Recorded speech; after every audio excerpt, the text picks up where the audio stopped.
Pampa Debates. Oferecimento GBOX, Previdência e Seguro de Pessoas. A proteção certa para a sua família. Unimed Porto Alegre. Cuidar de você. Esse é o plano. Biscoitos Zezé. Carinho que vem de família. Banrisac Digital. Dinheiro na mão, sem cartão. E Sescop RS. Cooperativismo. A grande força do Rio Grande. Estamos iniciando mais um Pampa Debates. Nosso poeta Luiz Coronel, ontem foi um dia cheio para ele, um dia... Eu acho que nada inspira tanto o poeta como as mães, né, Luiz Coronel? Eu acho que é uma data assim que... Há um texto que eu gosto muito do Evtuchenko. A paz não virá em forma de dólar, nem em forma de foice martelo. A paz virá em forma de berço, porque todas as mães do mundo assim vão decidir. Eugênio Evtuchenko. Que maravilha, que maravilha. Então, eu homenageei as mães na sexta-feira em função da sessão de autógrafo sábado que eu fui da Dona Assunção, saga de uma imigrante. A Dona Assunção que deu o nome do Assum, ela fundou o Assum aqui no Brasil com seus filhos, vindo lá de Gades, na Espanha. Dr. Júlio Flávio Dornelles de Matos, nosso diretor-geral de Relações Institucionais da nossa Santa Casa. Prazer tê-lo aqui. Obrigado, Paulo. Boa noite aos nossos telespectadores. E estamos aqui para conversar um pouquinho sobre uma das obras sociais da Santa Casa, Casa de Apoio Madriana. Vamos ter a oportunidade de conversar um pouco sobre os feitos, aniversariando que está agora no mês de maio. Aí o Luquezzi me ligou hoje de manhã, olha, o doutor Júlio vai, eu não posso estar, enfim, ele foi o grande idealizador da Casa de Passagem Madriana, que eu fui à inauguração, espetacular. Isso e outro dia eu mesmo. brinquei, estava aqui o nosso provedor da Santa Casa, o Dr. Alfredo Engler, nosso desembargador, e eu dizia para ele que a Santa Casa tinha que atravessar a rua, pensando na beneficência portuguesa, que um dia vai estar nas mãos da Santa Casa, se Deus quiser. Mas aí falamos na Casa de Passagem Madriana. A Santa Casa já atravessou a rua, e não só atravessou uma rua, duas ruas, 3 ruas para chegar na Casa Madriana. Dá 300, 400 metros a distância. 3 quadras, né? O que é fundamental, essa distância pequena, curta, para o seu objetivo, né, Paulo? Foi a doação de uma congregação, né? Sim, das irmãs franciscanas da Penitência e Caridade Cristã, que estiveram na Santa Casa por praticamente 100 anos. E que ali, originariamente, tinha o convento delas, enfim, depois foi uma escola. E ultimamente as irmãs já não mais necessitando mais daquele prédio, um prédio ali ao lado do Hotel Embaixador, Sim. de 5 andares, 60 apartamentos, quartos, mobiliados. É um espetáculo, estive lá na inauguração. As irmãs não mais necessitando do prédio, e aí uma iniciativa fundamental do Dr. Fernando Antônio Luquezzi, já citasse isso, ele é o... Pouca gente sabe que ele é Antônio, hein? Fernando Antônio Luquezzi. Ele esconde o Antônio dele. Exato. Aliás, eu chamo ele sempre Fernando Antônio, para diferenciar, né?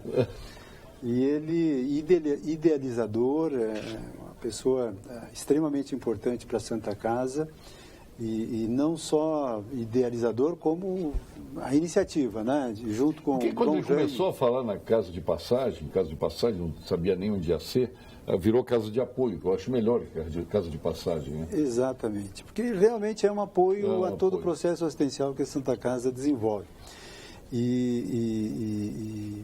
O apoio importante também de Dom Jaime Spengler, as voluntárias pela vida. Estava lá na inauguração. Estava lá na inauguração. As voluntárias pela vida, que também nos ajudam a manter, e os demais voluntários da própria Santa Casa, têm sido fundamentais. E que, em um ano de atividades, Paulo, já 632 hóspedes, mães ou pais ou famílias, né? Procurando resolver questões que anteriormente nós não tínhamos como estabelecer um cuidado para essas pessoas que vêm de longe e não têm aonde ficar em Porto Alegre.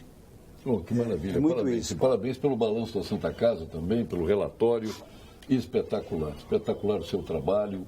O desembargador Alfredo Engler também fazendo. E o nosso financeiro lá vem da Fazenda, que é o Ricardo Engler. E nós temos aqui o nosso subsecretário da Receita do Rio Grande do Sul, Mário Wunderlich dos Santos. Prazer tê-lo aqui. Igualmente. Boa noite a todos. A sua estreia no programa, aberto para o senhor vir. compareceram outras vezes aqui. Sempre à disposição, espero sempre ser lembrado para estar aqui para colaborar com os debates. O senhor tem o relatório de atividades, né? Dos temas que eu gostaria de abordar aqui, até para dar notícia, né, do lançamento do portal Receita Dados semana passada, né, está à disposição da população, que é um portal que vai na linha do governo, né? Desde o início desse governo se adotou a linha de aumentar a transparência dos dados, né? E estava faltando dar uma melhorada nos dados da Receita, então nós lançamos a semana passada um portal de dados abertos. Como é que se acessa o portal? O portal ele está disponível no site da Secretaria, na área da Receita, é muito tranquilo, é Receita Dados, tem um banner bastante vistoso, né? A partir dali a pessoa pode navegar, né? E ele traz a apresentação dos dados, de boa parte dos dados, que nesse formato, né, que foi lançado há 2 semanas atrás pelo governo do estado, de dado aberto. O dado aberto ele não vem trabalhado, ele é extraído da base e colocado à disposição dos usuários. O que é melhor, viu? A pessoa pode trabalhar o dado, planilhar, filtrar, enfim, escolher da forma como entender melhor, né? Nessa primeira fase, em especial, os dados da arrecadação do Estado estão todos abertos ali, né, desde 2011, né, então permite o pessoal da área Agora, antes que me comece a perguntar, aqui não tem os dados do BRDE, viu? Nem do Badesul ali. Não, são dados de arrecadação. De arrecadação, só não, porque daqui a pouco começa a perguntar, porque todo mundo quer transparência. Você pode encontrar no Tribunal de Contas. E, por enquanto, ainda é uma caixa preta, né? Que está à disposição do Tribunal de Contas, não sei da Assembleia, mas para a população não está aberto ainda. Em função do tal sigilo bancário. Não, sigilo fiscal. Não, estou dizendo do BRDE e do Badesul. Não, BRDE e Badesul aí não são da minha área. Lá não, eu sei, eu estou dizendo, só que daqui a pouco começa a perguntar, e os dados, estou me adiantando. Não, o que a gente colocou lá, que é uma novidade, que não tínhamos divulgado ainda, e em função dos estudos que fizemos lá, entendemos que era possível, é a relação das empresas que receberam benefícios fiscais do Estado, está colocado no site também. Aí sim, aí são incentivos fiscais. São incentivos fiscais, que, enfim, é um tema aí bastante debatido, né, e que para nós é fundamental até a gente expor, né, que a Receita Estadual gostaria imensamente de estar publicando os valores. Tem uma empresa que está devendo mais de 500 milhões para o Estado, correto isso? Olha, é possível, eu não tenho atualizado. Não, talvez esteja falando da questão de uma questão judicial que foi vencida há algum tempo agora pela Procuradoria do Estado, baseada em trabalhos da Receita. Paga até agora, não pagos até agora. Não, estava em discussão no Supremo, né? Então até o governador foi com o Procurador-Geral até o Supremo, conversou com a presidenta do Supremo para agilizar o julgamento final, né? Que trata de uma modulação de efeitos da decisão. Isso é uma tese bastante antiga, que foi levantada pelos auditores da Receita Estadual, foi objeto de diversas autuações e teve toda uma discussão judicial, né, que acabou resultando em vitória para o Estado.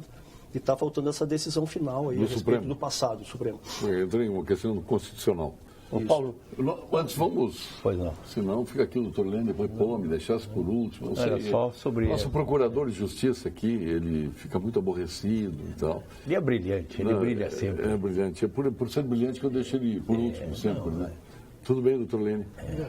Pelo menos hoje não tem uma conspiração aqui, né? Porque às vezes o programa tem uma conspiração. O Luiz Pereira Lima, o Genaro, aí o doutor Fontes, o Paulo Roberto Otti Fontes. Desembargador também. Uma conspiração, uma conspiração de extrema-direita contra mim, mas hoje está tranquilo. Não, e tu te defende sozinho, tu sai bem. Sem dúvida. Sai bem de todo. Fica escolhendo uma posição meio de esquerda quando tu diz que é uma conspiração da direita. Da extrema-direita. Da extrema-direita, exatamente. Mas agora que eu descobri, eu sempre ouvia no rádio assim, ó, Mário Wunderlich. Mário Wunderlich é pai de um amigo meu e ele foi secretário da Agricultura, que é de Rio Pardo, mas esse aqui é outro Mário. Mário Wunderlich dos Santos. Mas aí quando não diz do Santos, agora que eu sempre soube disso, mas que o Mário Wunderlich, que mora... Mas deve ser parente, né? Sim, são todos parentes. Todos parentes. Mas eu estou lembrando um fatinho pitoresco, que é da minha área, que eu transito nela, ou pelo menos faturo Bauru em cima dela. A propaganda do Leão, o teste e a pesquisa recusaram que o leão fosse um símbolo da Receita. Foi recusado na pesquisa. E depois se torna uma campanha absolutamente vitoriosa e o leão passa a ser um símbolo magnífico, né? Para te ver como as pesquisas podem cometer um erro que a realidade depois cria outra face. Isso não podia ser um gatinho, né? Da Receita. Né? Não podia ser. Tem que ser encarado como fera. Foi muito interessante. E tinha, de todos modos, já partia de um limite, né? Não podia ser um gatinho. Também não podia ser uma cascavel. Tinha que escolher o animal um pouco acima. Que trouxesse grandeza heróica, né? Mas tu vê como eu estava fazendo o link aqui com o doutor Ricardo Engler, que foi secretário da Fazenda do Estado e que hoje é o financeiro da Santa Casa, com um belíssimo trabalho, né? Aliás, esse pessoal da Receita, todo mundo quer, né? Tipo funcionário do Banco do Brasil. Quando se aposenta, tem lugar em qualquer lugar, né? E a credibilidade que os senhores ganharam ao longo desses anos todos, né? Acho um reconhecimento ao trabalho que é feito pelos profissionais da Fazenda, né? Que sempre estão buscando atualização, buscando sempre se dedicar ao máximo, né? Por falar em leão, o Giovanni Phelps é um verdadeiro leão, né? Ele é o insano. Como é que vocês controlam o secretário? Não, o secretário... Se deixar o secretário, ele participa do programa aqui. Se deixar o secretário falar, ele... o secretário, ele é uma pessoa de uma personalidade fortíssima, né? E de uma capacidade de aprendizado muito rápida, né? Então ele está agregando lá no nosso trabalho, trazendo também a experiência política dele, né? A gente na Fazenda tem sempre o viés técnico preponderando acima de tudo, né? Nelson Marquesan Júnior, agora quem foi que ele foi buscar para secretário da Fazenda dele? O subsecretário do Tesouro do Estado, lá, que é o Leonardo Busato. Né? Então veja que as coisas se compõem pela credibilidade que vocês... Esse negócio da rapidez de percepção, diziam que o Guazelli passava uma abelha voando, ele escrevia um tratado de apicultura. Ele tinha uma captação rapidíssima, na realidade. Pessoas que o Simval, característica. Simval. Ele parecia um homem meio distante, ficava repetindo uma frase, isso não sabia o que estava acontecendo, mas quando dava um pique com ele era muito rápido. Bom, antes de tocarmos aí o assunto sobre a Fazenda, vamos voltar à nossa Casa de Apoio Madriana, que eu repito aí a importância que ela tem para a sociedade, né? A gente vê coisas no Brasil que dão certo. A questão dos S's, do serviço militar. As Santas Casas são importantíssimas, né? E eu acho que nesse panorama nacional tem Santas Casas que estão sofrendo muito, quebradas, né? Mas a Santa Casa nossa aqui, ela é tida como exemplo para o Brasil inteiro. Tanto é que a Cátia Abreu, a senadora, esteve aqui para conhecer o desempenho da Santa Casa, para conhecer a Santa Casa por dentro, né? E saiu daqui encantado e fez um pronunciamento no Senado importante sobre a Santa Casa de Porto Alegre. Paulo, são 2.100 Santas Casas e hospitais filantrópicos no Brasil, que respondem por 51% de toda a assistência pública ao Sistema Único de Saúde. 51%. É uma rede que está localizada em mais de 1.000 municípios, é o único hospital que a população dispõe. Então, ela é determinante para o cidadão brasileiro. Aqui no Rio Grande do Sul são 245 hospitais, Santas Casas e hospitais filantrópicos, e aqui, especialmente, é 73% de toda a assistência por essas organizações. Há uma diversidade de condições dessas instituições em todo o Brasil. A nossa aqui de Porto Alegre, ela realiza a cada ano em torno de 815 mil consultas ambulatoriais, 48 mil internações hospitalares, 59 mil procedimentos cirúrgicos, 5 milhões e 400 mil serviços de diagnóstico e tratamento. Pela legislação da filantropia, 67% desse volume assistencial é para o Sistema Único de Saúde. E aí é que entra um grande problema de todas essas instituições que se dedicam preponderantemente ao SUS. O SUS ele é subfinanciado. Para a nossa Santa Casa, para cada R$100 de custos que nós temos na assistência do paciente SUS, Paulo, o SUS remunera R$60. Faltam R$40. Nós temos a estratégia de buscar o custeio, a manutenção desse custeio pelo fruto do próprio trabalho. E aí a importância das outras receitas que a Santa Casa busca oferir na assistência a outros convênios particulares, receitas de ensino, pesquisa, estacionamentos, cafeterias, enfim, ela procura gerar margens de resultados. De 40 É um shopping hoje de saúde, né? Santa Casa.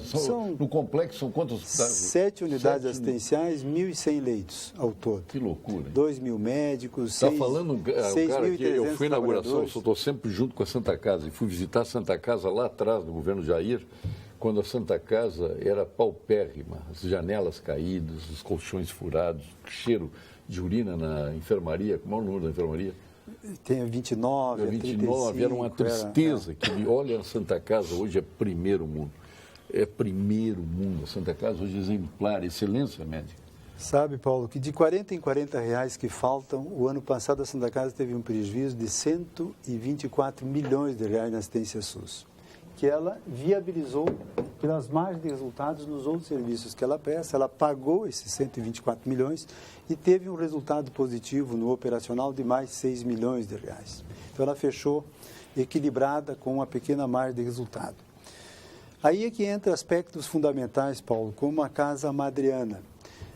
Este volume assistencial que nós prestamos, muita gente vem de fora. O ano passado estiveram aqui pacientes originários de 486 municípios aqui do estado do Rio Grande do Sul, dos 497, 486 estiveram aqui, e de 27 estados brasileiros, todos estiveram aqui. E pacientes advindos do Amapá, Roraima, Rondônia, Maranhão, Paraíba, né, Centro-Oeste, muita gente, pobres, que recebem uma passagem aérea para vir fazer um tratamento de complexidade em Porto Alegre, sem as mínimas condições das pessoas se manterem aqui durante o período de tratamento do paciente, especialmente na área da pediatria. E aí a importância da Casa Madriana, que efetivamente vem acolher essas pessoas, todas, enquanto os pacientes estão internados, elas recebem ali quarto, alimentação, lavanderia, todo um cuidado social da maior grandeza. Nós vamos receber os pacientes nos aeroportos, Paulo, no nosso aeroporto, porque as pessoas chegam aqui de manga de camisa, desprotegidas, não sabem bem do nosso problema climático. Nós vamos recebê-los no aeroporto, lá nós vestimos as pessoas e levamos para a Casa Madriana. Atendemos nesse um ano de atividades, ela está fazendo um ano agora em maio, 632 pessoas, com esse nível de qualidade no trabalho que ali desenvolvemos. Fundamental, Paulo, toda a manutenção da casa, ela vem pelo apoio da comunidade. Então, a comunidade São José, por exemplo, da igreja São José, ali em frente ao Plaza São Rafael, todos os meses, ela 10 mil reais para a alimentação da Casa Madriana. Brechós, leilões e assim por diante, apoios dos mais variados. O irmão Celso Rigo agora, nessa semana que passou, olha, Júlio, estamos depositando a ti aí, ao doutor Luquezzi, enfim, 80 mil reais que corresponde a um mês de manutenção da casa. E assim a casa está se mantendo. Não, e olha aqui, interessante com tudo isso, nós estamos falando que a Santa Casa é o primeiro mundo. A Casa de Apoio Madriana é primeiro mundo, viu? Eu estou mostrando para a Vânia, que está ali, dia 17/5, quarta-feira, às 11 horas, eu tenho que estar lá. Perfeito. No primeiro ano, aniversário do primeiro ano da Casa de Apoio Madriana. Teremos ali na Capela Sagrado Coração de Jesus, que fica junto à casa, ali na Vigário de José Inácio. Teremos ali um evento comemorativo, uma missa solene, a Orquestra Jovem também estará, do Rio Grande do Sul, estará lá brilhantando também aquele momento. E é a hora da gente efetivamente comemorar quem quiser os resultados doar, desse ano. Como é que faz quem quiser fazer a doação para a Casa de Apoio Madriana? Tem diversas formas, Paulo. Ele pode contactar conosco, nós temos como, a partir de um cadastro, confeccionar um boleto em que a pessoa mensalmente pode, a quantia que ela se dispuser, fazer isso, através do Banco Itaú, como também pode fazer um contato conosco através do www.santacasa.org.br/Casa de Apoio Madriana.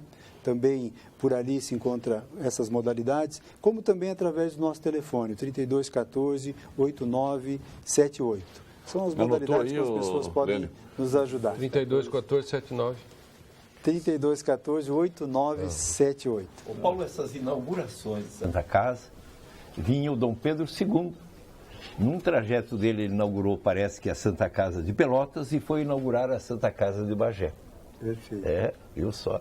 A presença do imperador Dom Pedro II conferindo a importância que tinha como instrumento de cuidado e zelo pela saúde pública. A nossa de Porto Alegre é de 1803. Quando foi criada, Porto Alegre tinha 3.700 habitantes. Meu Deus. E veio uma ordem de Lisboa para se criar aqui, na época província, o primeiro hospital do estado do Rio Grande do Sul. E os hospitais de caridade, por exemplo, de Santa Maria, eu sei que ele não tem nada a ver com a Santa Casa, mas ele também é nessa linha de... Também é um hospital de natureza filantrópica, embora o Hospital de Caridade de Santa Maria ele não esteja atendendo o SUS prevalentemente, ele tem mais área de convênios, enfim. Mas ele acaba aplicando... Um curso lá, né? Mas vamos. Tinha um curso lá no Rio de Janeiro, a gente só vê lá que não só enfermos, mas patifaria. Mas o pessoal de Santas Casas, de outros... Não, mas não estou falando de Santa Casa, estou falando dos hospitais do Rio de Janeiro, que escândalos. Vamos agora à mensagem do nosso Conselho Regional de Medicina Veterinária do Rio Grande do Sul, que combate titanicamente o exercício ilegal da profissão. Se você conhece alguém que não é médico veterinário dando consultas, fazendo cirurgias ou receitando medicamentos, denuncie. Só um profissional formado e habilitado pode atender seus animais com segurança e cuidado. O resto é charlatanismo que agride o bem-estar dos animais e a saúde pública. Conselho Regional de Medicina Veterinária do Rio Grande do Sul, responsabilidade e cuidado com a vida. Vamos agora à mensagem do nosso Conselho Regional de Engenharia e Agronomia do Rio Grande do Sul, o CREA-RS. CREA-RS em Foco. Atualmente, o Conselho Regional de Engenharia e Agronomia do Rio Grande do Sul, o CREA-RS, possui mais de 70 mil profissionais registrados. São engenheiros, geógrafos, agrimensores, agrônomos, meteorologistas, geólogos, tecnólogos e técnicos de nível médio. O Conselho atua em todo o estado com 44 inspetorias para fiscalizar o exercício profissional, coibindo atividades técnicas de pessoas não habilitadas e garantindo a segurança da sociedade nas obras e serviços de engenharia. Acione o nosso Disque Segurança pelo número 0800 510 2563. 0800 510 2563. CREA do Rio Grande do Sul, valorização e defesa da área tecnológica. E a grande missão da Unicred, nós temos que lembrar agora, é levar mais valor para a vida dos seus cooperados. E é por isso que oferecemos diversas soluções em crédito. São linhas especiais que pré-aprovado e pessoal com taxas competitivas e prazos diferenciados possibilita produtos financeiros ideais para a sua empresa. Quando você precisar, conte com o cooperativismo da Unicred. Unicred, mais valor para você. Chegando mensagem aqui para o doutor Lênio responder, mas eu acho que cabe também para o doutor Wunderlich responder. Fugiu, é tanto e-mail entrando no WhatsApp. Aqui. Vamos ver se eu acho aqui. Vou antes a esse aqui. Boa noite, bela e doce bancada com o grande poeta e convidados, sempre de primeira qualidade. Parabéns, Paulo Sérgio, Regiane Mota, e parabéns à nossa bela Santa Casa. Obrigado, muito obrigado. Está aí o reconhecimento. É uma infinidade aqui de e-mails, eu tenho que pegar aquele que eu vi aqui do Lênio Streck. Procurador Lênio Streck, poderia explicar por que o Tribunal de Contas não é cobrado pela quebra do Estado? E o senhor Moro teve coragem de mexer com tubarões da política e empresários? Marcelo Portes e Canoas, está provocando o Lênio. Mas essa questão, o Estado está quebrado, secretário Wunderlich? Não, o Estado está numa situação financeira difícil, né? Mas quebrado não está. Temos que atravessar essa turbulência, certamente com o esforço de todos, né? com a disposição para o trabalho. Né? O senhor acredita como nessa recuperação do Estado? Em primeiro lugar, o país precisa sair dessa crise absurda, né? que se enfiou, né? Nesses últimos anos. Não vai ter saída para o Brasil se não voltar a haver crescimento econômico. Todo o desenvolvimento que se observou num passado recente, ele decorreu desse desenvolvimento econômico, né, que trouxe um contingente enorme de pessoas que estavam à margem da cidadania, né, trouxe pessoas que aumentou a renda média, incluiu, por exemplo, diversas regiões do país que tinham problemas crônicos de desenvolvimento numa rota de desenvolvimento. Então, o país precisa crescer. Então, esse é o primeiro ponto. Segundo, os gaúchos têm que decidir, aí falando no seu estado e não só na sua economia, têm que decidir o tamanho do estado que querem ter e as funções que o estado deve executar. A partir daí, nós temos que delimitar qual a receita... O senhor é a favor das privatizações, então?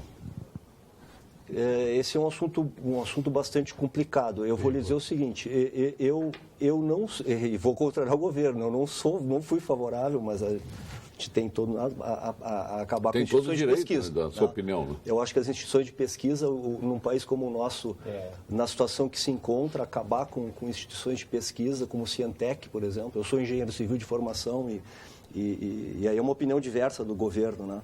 Em relação à presença econômica do Estado em empresas estatais, acho que é um debate muito forte a ser feito, né? Eu já tendo mais a concordar com algumas privatizações, acho que passou o tempo do Estado estar presente em certos setores, né? E temos uma outra discussão que tem que ser feita, né? Que aí sim na área da Receita, que são as desonerações fiscais que são concedidas para as empresas para crescimento ou para outros fins, né? Mas se existe uma guerra fiscal, o Rio Grande do Sul já está perdendo para o Paraguai, perdendo para o Ceará, perdendo para todos.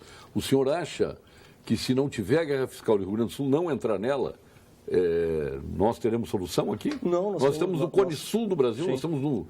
Desculpa a expressão, no fim do mundo. Concordo plenamente, mas acho que as pessoas têm que debater isso para entender o tamanho que o Estado deva ter. As motivações da situação financeira do Estado, elas são estruturais, como vem sendo dito por este governo desde que assumiu, né? Isso vem de muitos anos. Mas para que a gente saia... Porque as desonerações, elas foram praticadas em função do desenvolvimento, ao menos era a tese. Sim. Que nem sempre foi cumprida, aquela geração de emprego e renda. Vamos pegar aqui, tivemos uma cervejaria que saiu aqui do centro de Porto Alegre, foi para Viamão, totalmente automatizada, ela foi mais desempregadora que empregadora. Diminuiu o número de funcionários. A discussão de emprego é uma discussão interessante, porque as empresas mais modernas, elas tendem a ter menos emprego, né? Num mesmo setor econômico há 30 anos atrás, a quantidade de empregos era maior. Mas então vamos trazer empresas novas que, por menor que seja o número de empregos, ela está... Perfeito. E as que já existem, elas têm que, no mínimo, garantir o que já tem. Mas o que eu tentei fazer foi um exercício um tanto quanto rápido de pensamento, sim, claro, né, para mostrar que esse problema é extremamente complexo. Não se tem uma única resposta para que a gente diga como o Estado sai dessa situação. O Estado precisa agir em diversas áreas, né, inclusive na área do desenvolvimento, né, inclusive enfrentando, sim, de igual para igual. É que o ortodoxismo provou que não resolve nada, né? Porque nós continuamos sendo dominados pelos bancos, né? E a cartilha, esse é um outro ponto que eu nem comentei, né? Taxa de juros absurda como nós temos, não tem como desenvolver o país dessa forma. Agora, foi muito feliz quando ele, na entrevista que ele deu a semana passada, ele disse que quando a esfera financeira devora o mundo econômico, não tem solução. Dentro desse teorema, dessa asfixia da gestão econômica pelo poder financeiro. É como se fosse um rio caudatário que vai lá e deposita os esforços da cidade em juros bancários. Imagina o balanço semestral dos bancos. Uma pergunta para o Delfim, o que ele fez para não deixar que isso acontecesse no Brasil? Não sei da época dele. Ele foi ministro da Fazenda. Sim, eu não sei como é que estava naquela época lá. Ele foi deputado federal durante muitos anos. É um técnico de futebol que nunca ganhou um título, mas que faz belíssimas palestras sobre esquema tático. Mas no ciclo que ele era ministro, eu não vou defender o governo militar, que, em primeiro lugar, foge a minha visão. Mas o ciclo que ele foi ministro da Fazenda, o Brasil estava no melhor índice de crescimento. Não é questão de defender o governo militar, é questão de deixar acontecer. E ele era deputado federal, não era governo militar. Ele podia ter feito alguma coisa para impedir que isso acontecesse. Não, deputado não chega. Com a força dele, tendo sido ministro da Fazenda, por favor. Uma questão que perguntavas para o Wunderlich, tem várias questões aí.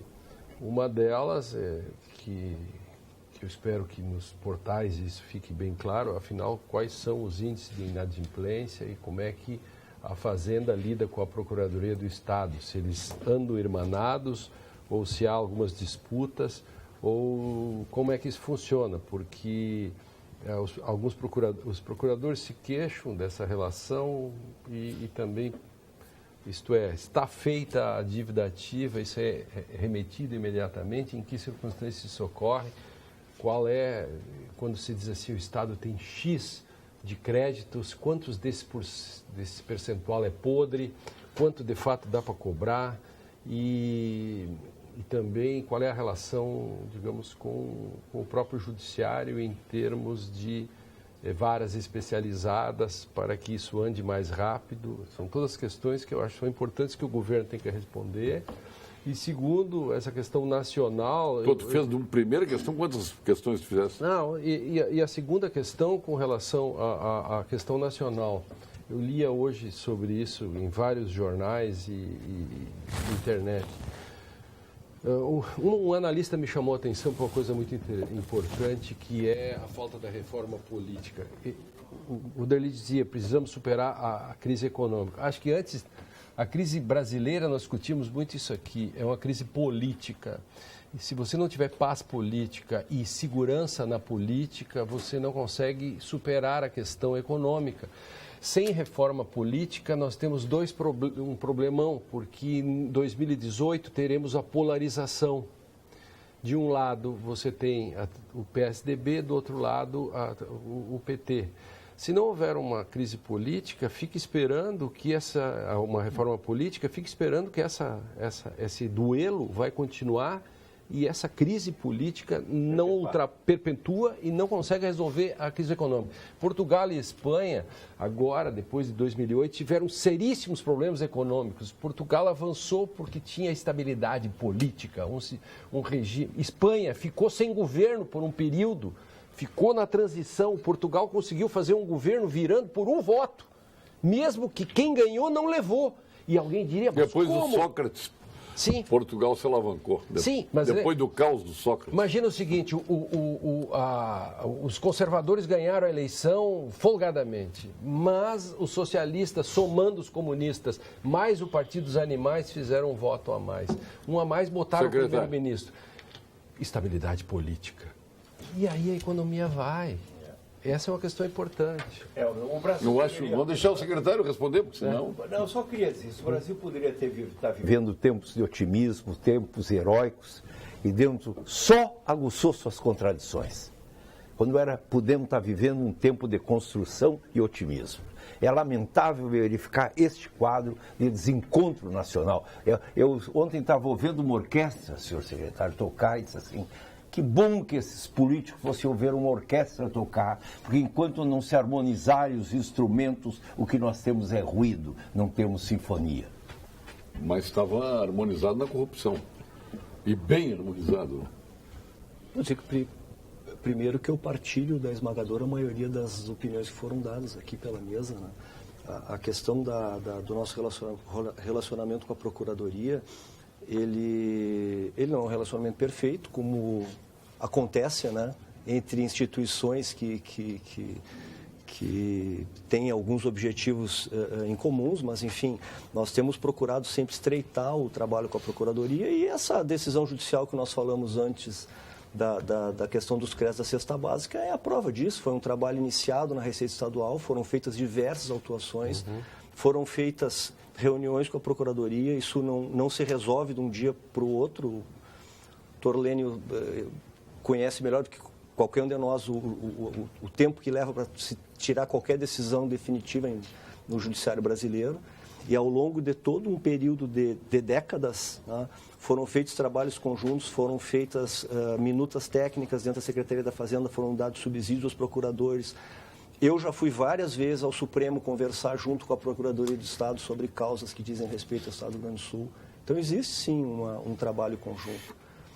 Perfeito talvez nunca seja, porque é natural que as corporações tenham seus embates e seus debates, por mais infelizes que eles sejam dentro do contexto geral de que o Estado saia de uma crise avassaladora como essa. Mas nós temos sim avançado. Eu acho que o trabalho... alguns números assim de quanto é de créditos que se teria para cobrar? O total da nossa dívida ativa, ela gira na faixa dos 40 bilhões de reais. Tá? bastante considerado. Mas o que tem para receber? Essa é outra pergunta que esse é o ponto. Mas, esse é o ponto, que é 40 bi, ótimo. A gente tira, mas em que vai receber esses 40 essa é a minha bi? pergunta. O que a gente tira para receber é na faixa de 7, 8, e mesmo assim aquele ainda tem alguma coisa complicada aí. Nós temos que entender essa dívida... 7, 8 bi. Que seriam valor. cobráveis, né? Só que... Teve uma situação envolvendo uma empresa de grande porte, levou 10 anos para nós conseguirmos executar chegar ao final, né, eu imagino, isso então, é um problema. E tem outros que perderam o prazo, o Estado perdeu o prazo. E aí nós temos um outro fenômeno, que é o fenômeno do devedor contumaz. O que é o devedor contumaz? É o sujeito, a empresário, ele declara o imposto e não paga. Declara e não paga. Então, ele é um inadimplente que faz da inadimplência o diferencial do seu negócio. É muito complicado cobrar essas dívidas. Tá? Nós temos convênio com o Serasa, nós estamos mandando para protesto, nós fazemos trabalho conjunto com a Procuradoria, mas é um tal de recurso mas e protelo. Também aí e temos uma lei espada. Específica para cobrar isso, que é a lei do devedor contumaz, o regime especial de fiscalização. Temos feito esforços e procurado melhorar e cobrar mais. Ano passado tivemos uma cobrança de 2 bilhões de reais, no ano de 2016, excepcional, decorrente até de várias causas antigas que foram cobradas. Aqui nós não temos zelotes aqui referente à Receita Gaúcha. Não. Os carfinhos aqui não trazem problema. Não. Menos mal. Bem, o TARF tem funcionado. Eu chamo de carfinhos. Não, o TARF é um tribunal reconhecido, né, que presta serviço para o Rio Grande do Sul há muitos anos, paritário, né, isso é importante, é um tribunal onde os contribuintes têm assento, tá? Farsul, Fiergs, Fecomércio, a OCERGS, então tem assento das entidades representantes dos contribuintes. Serve também para que a gente acompanhe melhor também o lado, o pensamento enfim, do meio empresarial. O TARF não teve nunca nenhum problema em relação a isso. Agora, secretário, entre a cruz e a espada, que muitas vezes os senhores se encontram, porque eu me lembro do JH Santos, do governo Alceu Colares, uma ação de guerra, mandou acorrentar as lojas do JH Santos, quebrou o JH Santos. O Estado não recebeu e o JH Santos empregou milhares de pessoas. O DOSUL, que comprou créditos firmes do bolão do CM, aconteceu o que aconteceu, o DOSUL fechou suas portas e se foram milhares de empregos. Para que se tome uma medida extrema, o que é preciso como essa? Para cerrar as portas de uma empresa por não acertar suas condições com o fisco? Na legislação brasileira não existe essa possibilidade de cerrar uma empresa por débito, não existe essa alternativa. Mas nenhuma forçação de barra como essa? Não, existem medidas judiciais a serem colocadas, como, por exemplo, tu podes penhorar a renda da empresa, né? A renda do cartão de crédito, então tu vai ter um limite lá que é arbitrado judicialmente, né? Tantos por cento do que entrar e hoje a venda no cartão ela é muito forte, né? Então tu já fica aquela renda... A recuperação judicial em relação ao concordato, o que trouxe de benefício e prejuízo para a Receita? Não tem muito prejuízo, nem muito benefício. Ficou igual, só mudaram o nome. E já que é uma perspectiva assim, bem fortemente liberal no governo, ninguém pensou em fazer securitização?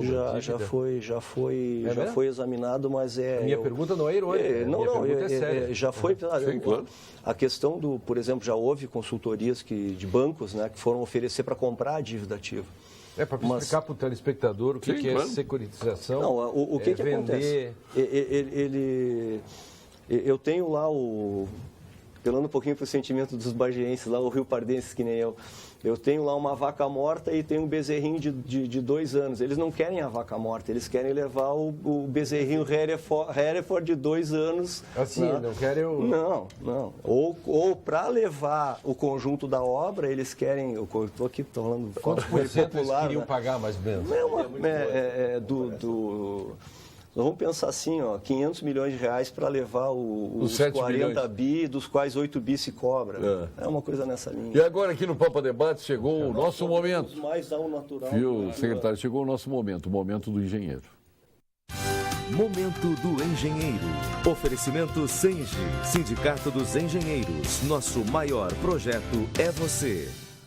O Sindicato dos Engenheiros alerta, em meio à gigantesca crise ética, moral, política e econômica, agravada ainda mais pelo quadro de penúria das finanças públicas, o debate sobre o presente e o futuro da engenharia brasileira não pode ser evitado. Ao completar 75 anos de fundação, o Senge defende que a engenharia é a solução para superar o momento atual. E é preciso investir fortemente em educação, pesquisa e tecnologia, visando desenvolvimento com justiça social. Assim, o Senge convida os profissionais para que venham fazer parte deste propósito. Associem-se, façam do Senge ainda mais forte, uma entidade ainda mais forte, aproveitando também os diversos serviços, vantagens e benefícios exclusivos, como plano de saúde com descontos, também universidades e programas de qualificação, entre outros. Sindicato dos Engenheiros, nosso maior projeto é você.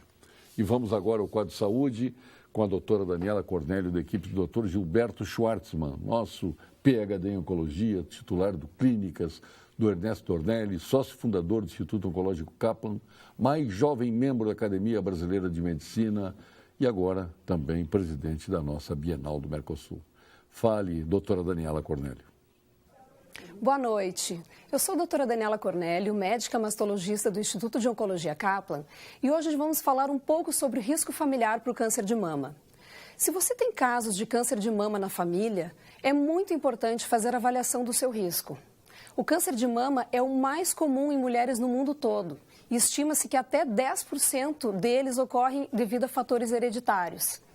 Então, a gente pode suspeitar que existe alguma predisposição genética na família quando existem, por exemplo, casos de câncer de mama em mulheres com menos de 50 anos, mais de 2 indivíduos afetados na mesma família, câncer de mama em homens, uma pessoa com 2 tumores, entre outros. Nós ainda não conhecemos todos os genes implicados na predisposição ao câncer de mama, mas muitos deles já foram identificados e podem ser testados. Caso você seja portadora de algum desses genes, deve ter uma abordagem personalizada, incluindo fatores comportamentais, de vigilância, farmacológicos ou até mesmo cirúrgicos, para diminuir o risco de vir a desenvolver câncer de mama. Boa noite. O senhor é colorado, secretário? Sim. O senhor é colorado? Também. Também colorado. Eu pensei o seguinte nesse sábado. Eu quero ir para a segunda divisão. Por quê? Porque nunca houve tanto estardalhaço em cima de uma estreia em segunda divisão como houve de Internacional. Um narrador chegava a gritar: este gol do Alessandro leva o Inter para a primeira divisão.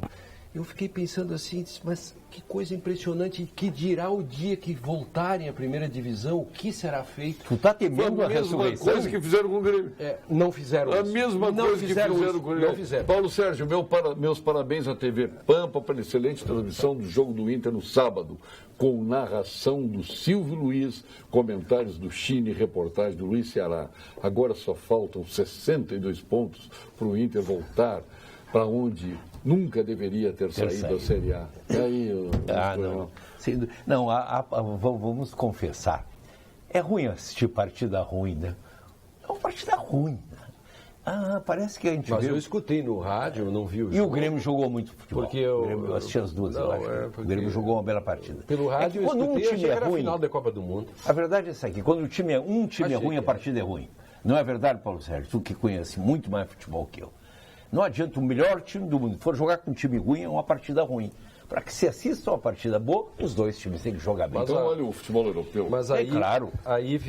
A bola rasteiro e reto. É a linha reta do passe.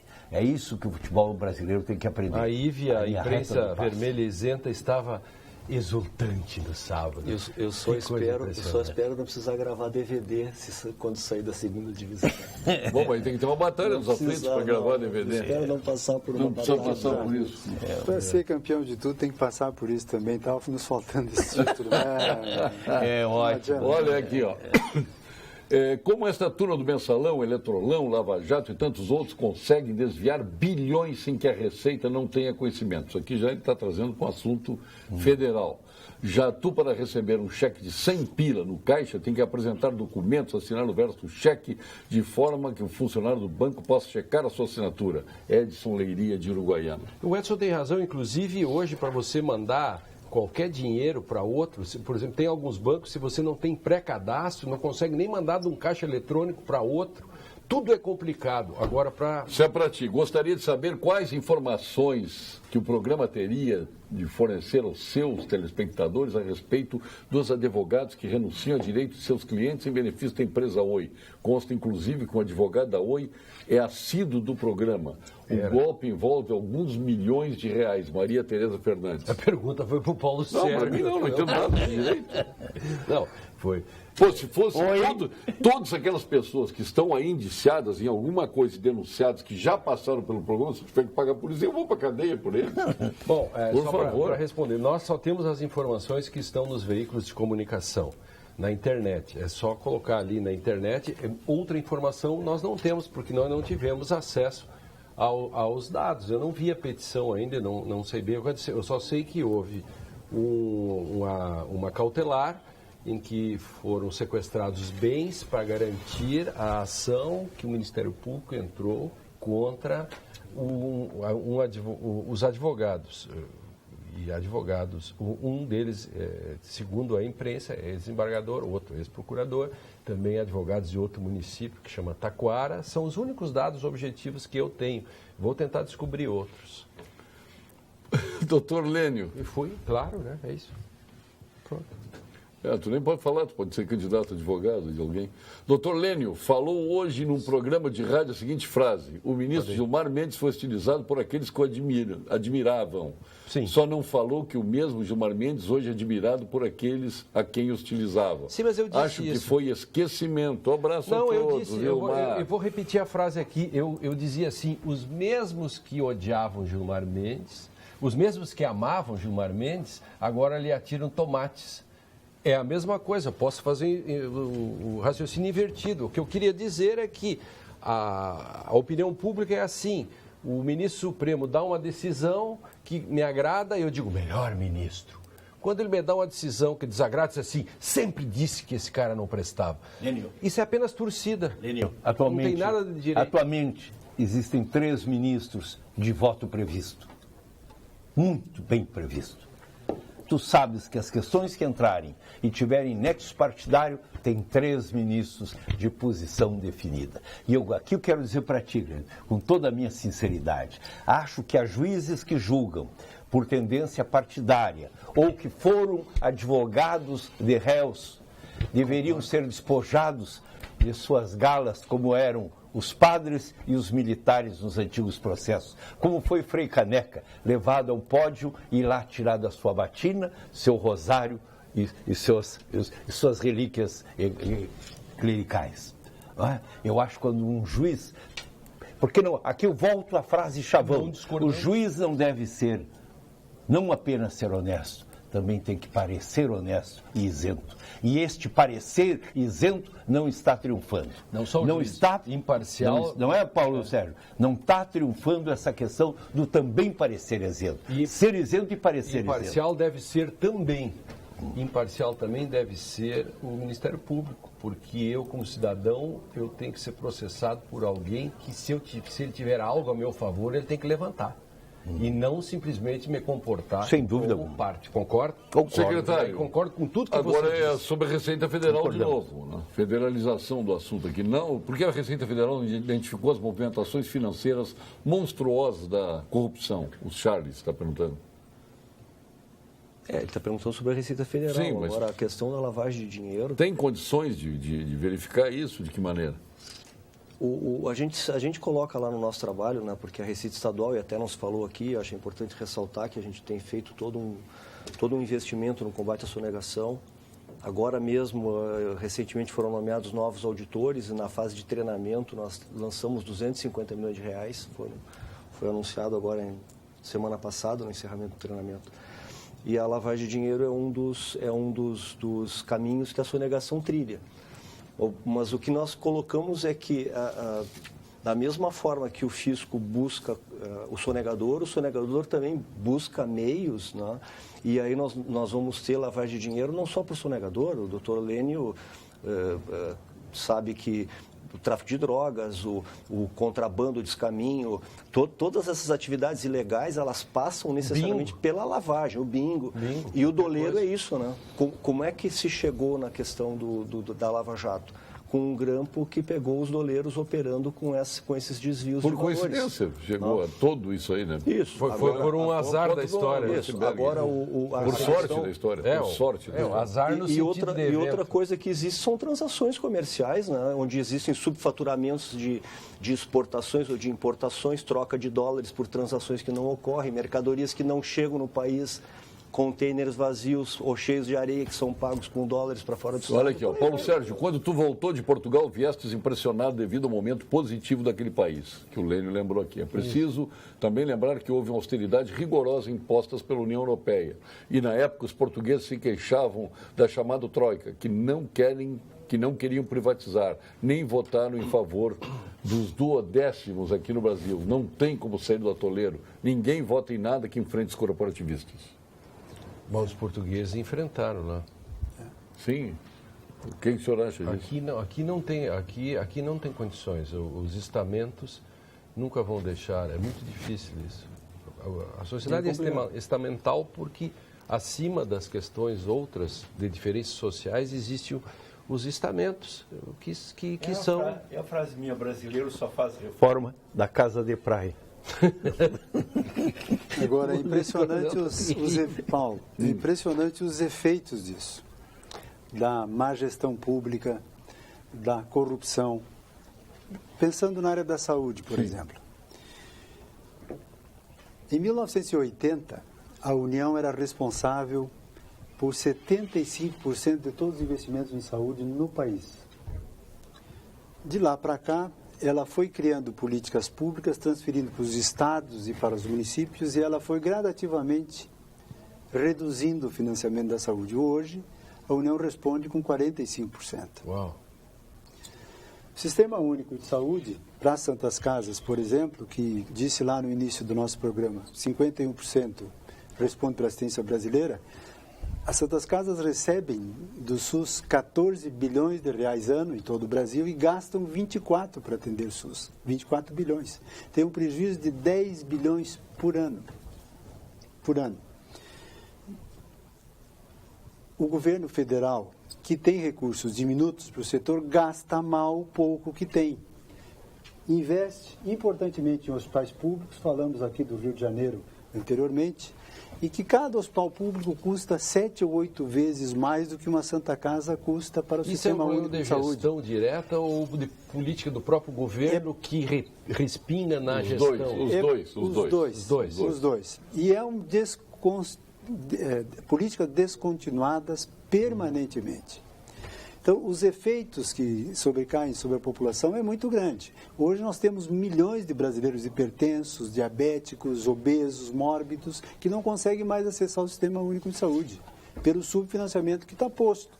Aliás, a Santa Casa está criando uma alternativa para aquelas pessoas que não conseguem acessar o SUS ou, pela crise, perderam seus planos de saúde e não conseguem também alternativas assistenciais, acabam muitas vezes por questões simples, agravando e superlotando as emergências. Hoje não tem emergência em Porto Alegre que não esteja superlotada. Santa Casa está procurando resolver pelo menos parte disto, criou um pacote social, um sistema da Santa Casa próprio, não é um plano de saúde, mas que ela oferece cirurgias simples como hérnia, vesícula, catarata, meniscos e assim por diante, por um valor global. Fez com o corpo médico uma parceria de um valor do cirurgião, do anestesista, é um verdadeiro mutirão para atender a parte do hospital a preço de custos e fez um valor único. Uma Earning Now, R$ 2.700. Maravilha, né? Um sistema que a própria Santa Casa financia no cartão por 10 vezes. Vamos ter também. Vamos ter mais adiante. Eu gostei que ele falou o seguinte, simples, né? Antigamente, assim, cataratas era uma coisa complicada. Hoje é uma coisa simples, né? Hoje faz ambulatório, 2 horas depois a pessoa está... Isso também é incrível o avanço da... Então, nós estamos criando alternativas, já temos 37 procedimentos cirúrgicos de baixa complexidade, Luiz, que se pode fazer e torna-se acessível para a população isto. Nós estamos divulgando isto e é uma alternativa para que as pessoas acabam não agravem, olha, parabéns, não sublotem as emergências e uma alternativa. E aí é muito importante ressaltar a importância dos médicos. São 27 equipes médicas que aderiram a isso dentro de uma visão social. Resolver o problema das pessoas, mesmo que dentro de uma forma em que a pessoa vai acabar pagando, mas a um preço de custo e um valor também determinante sobre isso. Porque isso aí tem gestão nesse negócio. É verdade, essa questão do funcionamento da Santa Casa e o modo como eles fazem de buscar outras receitas desde a nossa Santa Casa aqui, não, mas eu penso que todas são assim. Sim, mas essa é uma questão que vem desde dos provedores e todos. Sim, sem dúvida. Nós vamos agora, Lênio, ao ponto final. Né? Vamos ao ponto final com a nossa Gimo, FCDL e Comércio. Ponto final. Oferecimento Produtos Gimo. Qualidade comprovada. FCDL apresenta Que Comércio, o maior e mais completo programa de qualificação e gestão de empresas. Dr. Luiz Coronel. O que eu tenho a dizer é que quando as pessoas morrem, elas levam sua sombra, mas deixam sua luz. Morreu a Maria do Carmo Telecheia, foi uma das organizadoras da minha empresa, da agência matriz, nas suas nascentes. E ficamos com a impressão dela. Foi um formidável MPM com um formidável caráter, uma generosidade, fez um sentido de fraternidade. Curso. Deixou um legado assim, uma imagem humana respeitável, amada e lembrada com muita luz. Bom, a nossa gorda, né? A nossa um beijo para ela. Nós todos ficamos muito abatidos com esse fato. É verdade. Foi uma grande perda para a publicidade gaúcha, para todos nós, amigos da Maria do Carmo Telecheia, casada com o nosso Pedrinho Charles Barcelos. Doutor Júlio, seu ponto final. Paulo, eu quero reiterar o convite aos nossos telespectadores, à bancada também, para estar conosco na quarta-feira, às 11 horas, na Casa de Apoio Madre Ana, na Vigário João Inácio 741. Nós vamos comemorar 1 ano de funcionamento da casa. Pedimos também o apoio da comunidade. Se puder nos auxiliar para manter essa casa, é muito importante. Nos liguem através do 32 14 8978 ou acesse o site da Santa Casa. Para nós será muito importante isto. A Santa Casa quer continuar prestando na dimensão quanto maior possível todo o processo assistencial e para isso permanentemente ela precisa do apoio da nossa sociedade. Dia 17, às 11 horas, Casa de Apoio Madre Ana. Agora no dia 13 também, Paulo, de junho, nós realizaremos um leilão de obras de artes e outras peças, cujo valor será revertido para a casa também. Esse leilão acontecerá lá no Centro Histórico Cultural. Temos o apoio da Edelweiss, com diversas peças que estarão nos ajudando, o apoio do leiloeiro Crespo também, que estará nos auxiliando. Exatamente. Convidamos a todos a participarem desse evento lá junto ao nosso Centro Histórico Cultural. O senhor vai levar o seu jeton aqui, porque aqui tem jeton, tá? Jeton. Nossos mignons da Zezé aqui. Puxa, muito obrigado. Andréia também, por favor, que está nos visitando, dando prazer aí da visita. Andréia Macanhã, nossa gerente. E o Luiz Coronel ficou olhando, foi ganhar também, Luiz Coronel. Passe para ele, por favor, doutor Júlio. Estava olhando assim, bem espichado. Doutor Júlio Flávio Dornelles de Matos, diretor-geral de Relações Institucionais da Santa Casa. Muito obrigado. Agora, Lênio, por favor, preciso muito falar com o doutor Lênio. Não é questão de dinheiro. O filho também não é dele. Por favor, sou professora de OSPB, preciso de alguém que me dê uma palestra sobre o Ministério Público. Meu telefone está no BINA. Obrigado, Maria, e deixo o endereço dela aqui. Lacênia Koenig de Moraes. Eu posso entrar em contato com ela depois. Eu queria cumprimentar o Dr. Júlio e que leve os nossos parabéns, nossos cumprimentos ao Dr. Lucchesi, porque graças às pessoas como todas essas Está pessoas... nos assistindo, Luquezzi, hein? O Dr. Luquezzi, com a sua dedicação, a sua fé, e que são pessoas boas, né? Que tem essas coisas de que tem pessoas e tem pessoas boas, sabe? É verdade. Que é aquele cara que vem caminhando de longe, o cara diz, lá vem um homem de bem. Sabe, antigamente, lá vem um homem de bem. É isso que é bonito. E eu acho que os modelos, como o da Santa Casa e o modelo de gestão, eu tenho acompanhado muito isso pelo Dr. Luquezzi, eu converso muito com ele. Esses são modelos que deviam ser ensinados e deviam ser espalhados pelo Brasil lá fora. Porque é possível dar certo as coisas, é possível fazer a coisa certa. Hoje tu foi bem, mereceu, viu? Vai levar o teu jeton aqui. Viu, Lênin Streck? Teus mionzinhos para tomar com o teu uísque, aquele 18 anos, tá? Não espalhe. Nosso subsecretário, secretário da Fazenda, da Receita do Rio Grande do Sul, Mário Wunderlich dos Santos. Seu ponto final.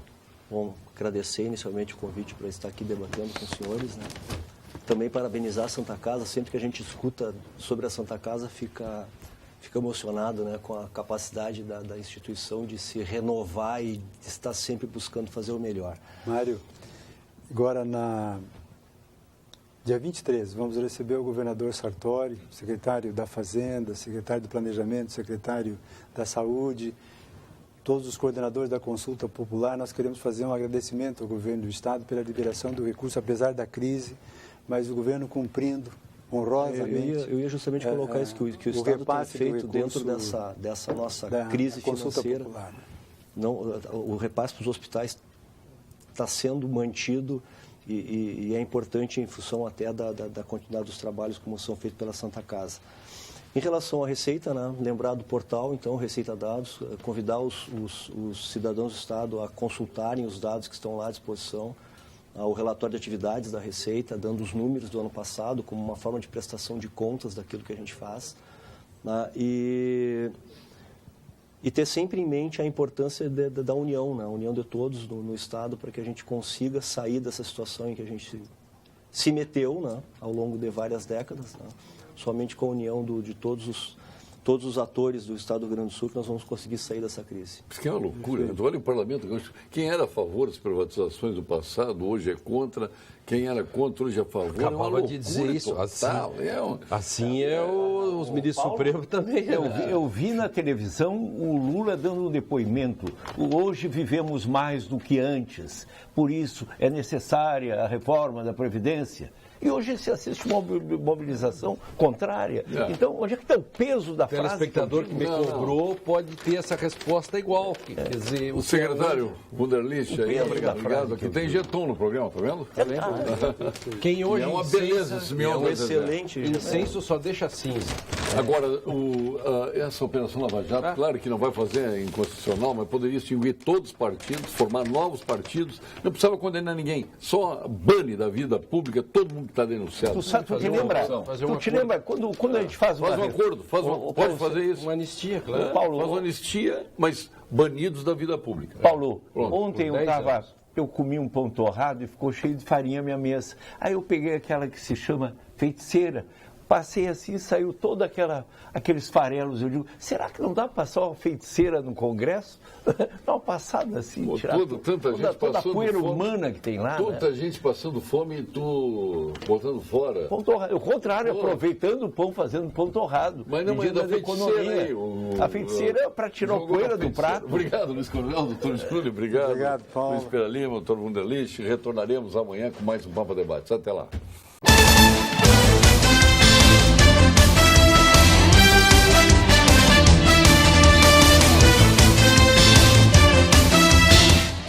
Pampa Debates. Oferecimento GBOX, Previdência e Seguro de Pessoas. A proteção certa para a sua família. Unimed Porto Alegre. Cuidar de você. Esse é o plano. Biscoitos Zezé. Carinho que vem de família. Panrisac Digital. Dinheiro na mão, sem cartão. E Sescop RS. Cooperativismo. A grande força do Rio Grande.